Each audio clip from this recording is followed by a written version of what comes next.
Unlike the previous prize car, the current one has actually won 24 hours of Le Mans. Yes, it doesn't don the delicate livery of Martini Racing, but it also doesn't carry the setback of faulty tires and a fuel pump made out of macaroni.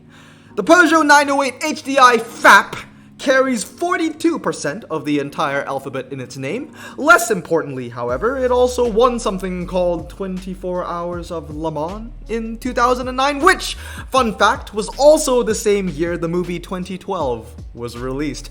Now, the name. HDI is an acronym for High Pressure Direct Injection, or, if you excuse me, in French, Injection Directe et Haute Pression. And FAP, besides being every man's happy time, is an acronym for Filtre et Particules, or, in English, Particulate Filter. Now, this is where I'm confused. HDI is an English acronym and FAP is French. Why couldn't Peugeot just keep consistency with a language? Just call it HDIPF for English or IDHP FAP for French. Maybe this is an issue Peugeot can rectify after they fix the main problem, which is how ugly their cars are nowadays. Now, back to the prize car. The Peugeot 908 is powered by a 5.5-liter HDI diesel engine, making it the best diesel car in the entire game. It was also as big as Peugeot could make it within the LMP rules at the time. The twin-turbocharged diesel V12 made an output of 730 horsepower, which produced 1,200 Newton meters of torque. This meant, according to Top Drive statistics, that the car has a top speed of 218 miles per hour and sprints from 0 to 60 in just 2.6 seconds. Just 0.3 seconds slower than a Dodge Demon, no biggie. It's also the second highest handling car in the entire game, with a base number of 99, and will most likely send anything you have in your garage to Gapplebee's. This is a prize car that you want to win.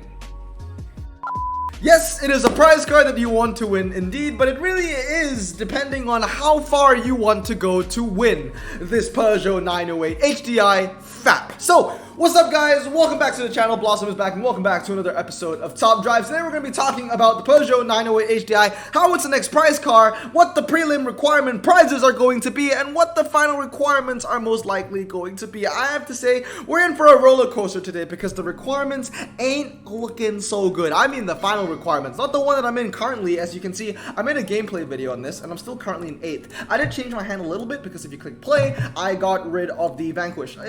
It's weird, you know, I always want to use the Aston Martin Vanquish Volante, and I always think that I find an event to use it in, but then I always just end up using something else. So the Vanquish Volante is a little bit of an outlier in terms of an epic. I don't really use it that often, but I did switch it, and I am now using the Aerial Atom 3.5, which after over a year, I finally one-starred. I won this thing literally 428 days ago during the Demon rerun, and I never touched it until today, or at least until yesterday when I switched it out for the Vanquish Volante. So this is the hand, and I'm actually surprised that I'm still in the top 10 with a win ratio of 52 to 43 because I don't really have anything suited for the rain besides the Citadel, and there are 3 rain track sets in this final, but we're not talking about this event and this track set. You guys probably already know what it is, considering that the event is ending in 6 hours. What I want to talk about is the final freaking requirements. It's no surprise because I've already seen other YouTubers talk about this, but it is most likely going to be 2002. Usually I make these videos a lot earlier, but I was holding up hope that Hutch was throwing a curveball with these prizes, and hopefully in the prelims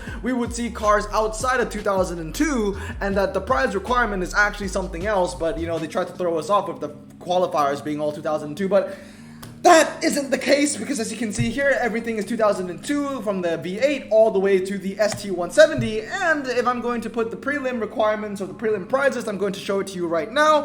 And as you can see, the top prize is the Acura NSX, the blue NSX, the one that I can't seem to get, one of the only American Frontier cars I can't get. And lo and behold, it's one of the cars that I'm going to need for this final. And the last one is the Mazda RX-8. Basically from top to bottom, everything is 2002, confirming my nightmare. Guys, the final. Oh god.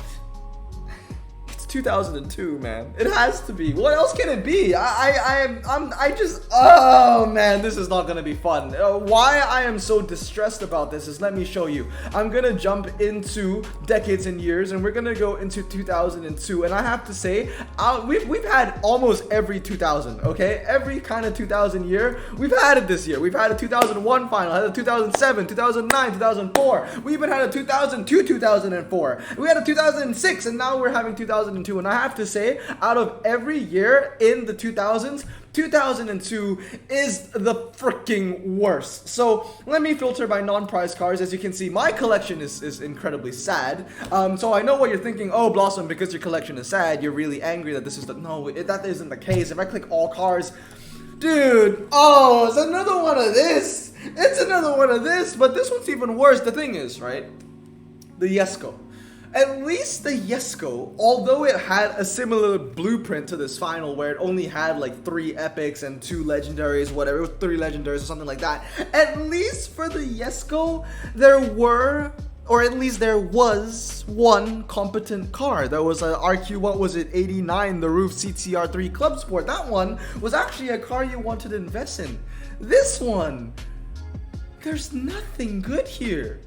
I just can't wait until I review the 2002 Carbon Fiber. There's nothing to keep. All the epics are trash grade. I mean, okay, let's think about it. At least, you know, for the JAG finals, the one I got 11th in, it was 2001, I believe, I think. At least in that final, was it 2001? I think it was 2001, but at least in that final, there were some decent cars that you collect. The Porsche GT2 was actually a decent epic at 76 RQ. This one, it's 65, 67, and 72. And if the finals are all dry, the Phaeton is going to be even more useless, which means that you are relying on a 65 and a 67. That's just...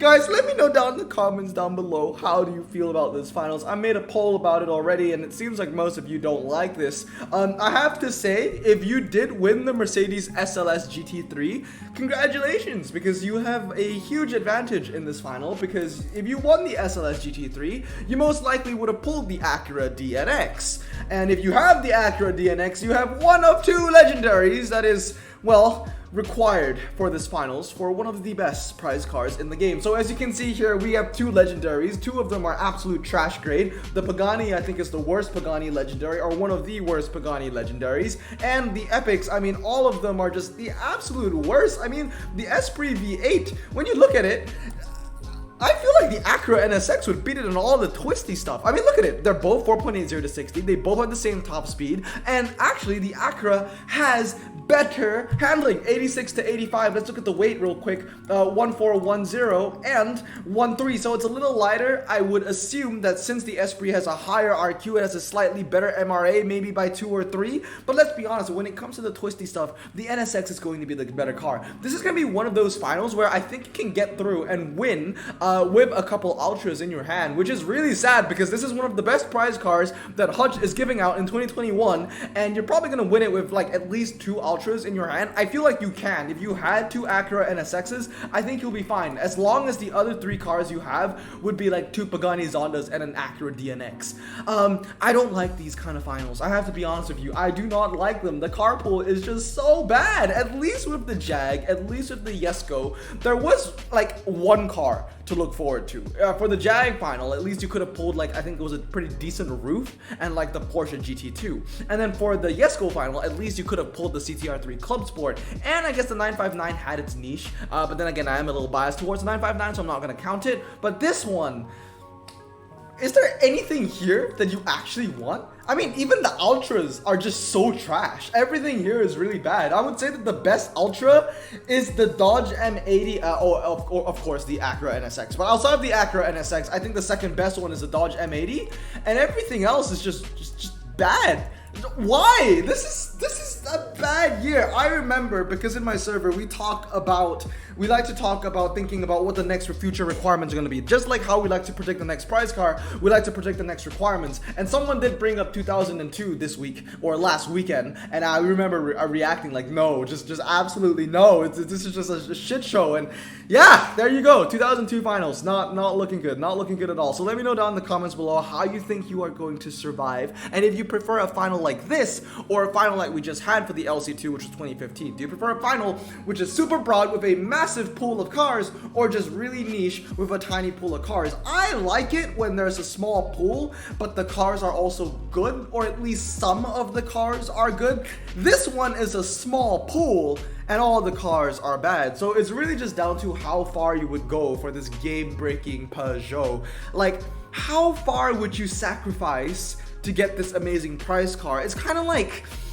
you know, $1,000. Everybody wants $1,000, and everybody has a different limit for how they would get $1,000. Like, this feels like you have to kill a bunny rabbit and a kitten with your bare hands to get $1,000. That's what it feels like, to unpack, to spend your hard-earned cash on a really shitty pack to get a really good prize car. At the end of the day, it's a really good prize car. So yes, people are going to do it, but it really boils down to how far you will go to get a prize car that you want, or at least that you need. At least I need, in my sense. I don't really want the Peugeot. It's more so that I need it because it's good, but I don't want to push for the 2002 CFs to get it. I won't go that far. I'm not going to kill a bunny rabbit for $1,000 with my bare hands. You know what I mean?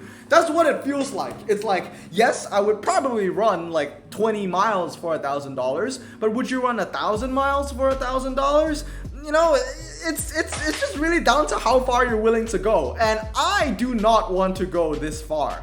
If I get lucky and pull a legendary from my prelims and qualifiers, by all means, I'll go all in. But if I don't get lucky from those packs, I ain't gonna care about this finals, fam. But anyway, let me know down in the comments below how you feel about this, man. I mean, literally, the entire 2002 pack can just be reviewed by this one image right here, by these 8 cars. Everything else is just irrelevant. In fact, just by 6 cars, the G35 and the Aston Martin aren't going to help you in any way, shape, or form. I'm actually surprised that in the prelims, qualifiers, that they're giving out the Lotus Esprit V8, because what they're essentially doing is giving out 1 of 3 epics that you can pull, which is actually a very big advantage already. But anyway, let me know what you think about the final. Hope you guys have a great day. I hope you enjoyed the rant.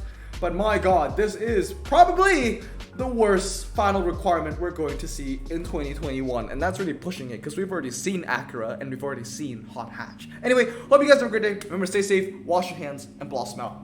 Peace.